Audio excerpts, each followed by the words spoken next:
How I made $49K on Etsy by doing opposite of what the gurus say.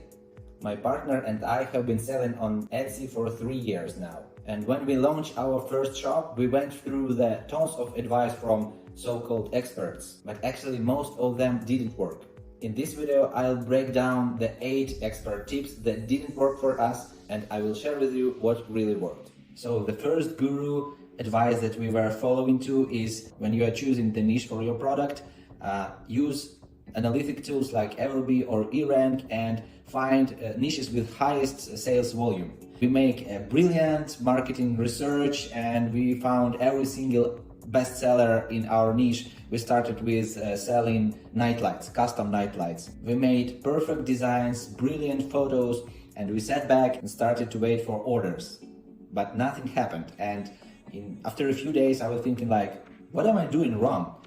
Why I did everything perfect but I don't get any sales? One evening I found a video on YouTube, I don't remember the author of that video, and that it said that you should not start with high competitive markets. You should better find narrow, unique ideas and try to compete there.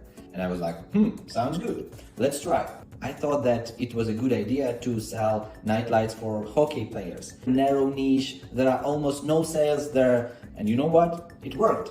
In a few days we got our first order, and the next day one more order, and we started to get orders almost every day, and we realized to scale that approach. And instead of competing in high competitive markets, we start to launch very narrow ideas like nightlights for tattoo artists, lawyers, real estate brokers, etc. And that approach actually worked. So if you're just starting out, don't compete in high competitive niches, try to find specific ideas. To check if it's low competitive, we use keyword statistics in Everbee.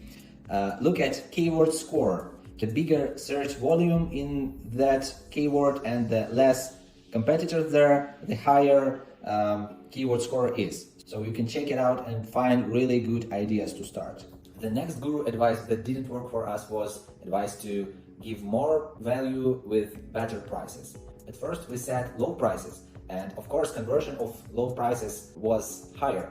But on the other hand, it cut out our margins. We were getting more sales, but we earned less money. So in the end of the day, it was no point to fall down our prices.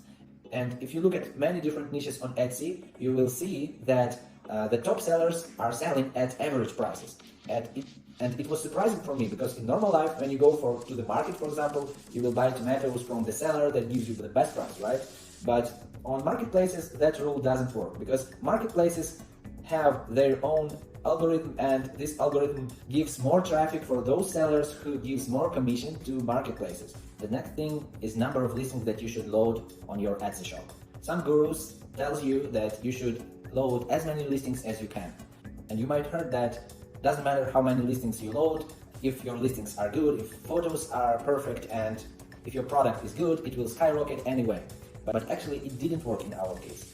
We tried to load 100 of different listings in one shop in a few days. We were getting just 2 or 3 clicks a day. And it's funny because on the other shop, in the similar niche, we loaded 2 or 3 listings a day and we still were getting 2 or 3 or 4 clicks a day. So the same amount of traffic.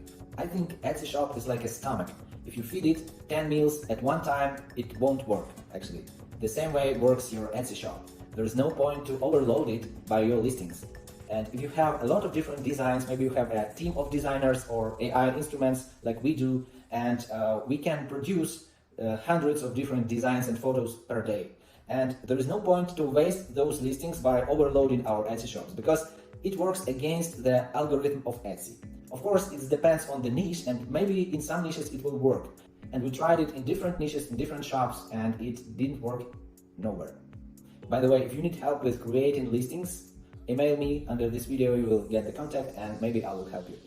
The one more thing that I often hear is find the problem in that niche and solve it and you will skyrocket your sales. But in real business, in 95% of cases, it's very hard to find something completely new. And if most of your competitors sell same products with the same features, same options, that means that in that niche, no one needs something different. So if you have limited budget, just don't waste time on trying to find something completely different. When we were selling nightlights, I thought that I would sell 2 different acrylic parts and it will be a game changer, it will skyrocket my sales, but actually it didn't. It didn't work at all. And I tried many different things, many different ideas, and in most cases the best-selling things are popular and everybody is doing that. So the next, you might heard a statement that every Etsy seller should have professional, great, perfect photos and then must have to get a lot of sales. At first I thought the same, but then we started to make different tests and I was surprised that sometimes photos with noticeably worse quality and design are doing better than the professional stuff. So the difference in sales between listings with professional photos and just good photos isn't obvious. So usually good lighting and clear visibility of your product is far enough for your photos on Etsy. One more thing that Etsy sellers, especially new Etsy sellers, are over evaluating is logo, banner of your shop and your shop story.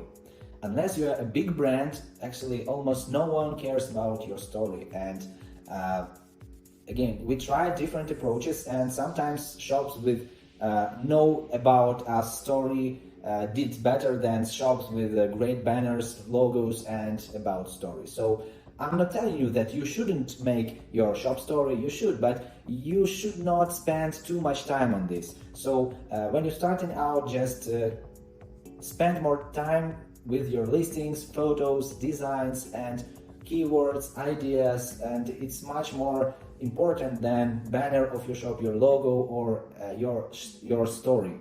The next guru advice that didn't work for us is pick one narrow niche and stick to it. And when we were starting our Etsy, we did the same way. We started to sell nightlights for kids.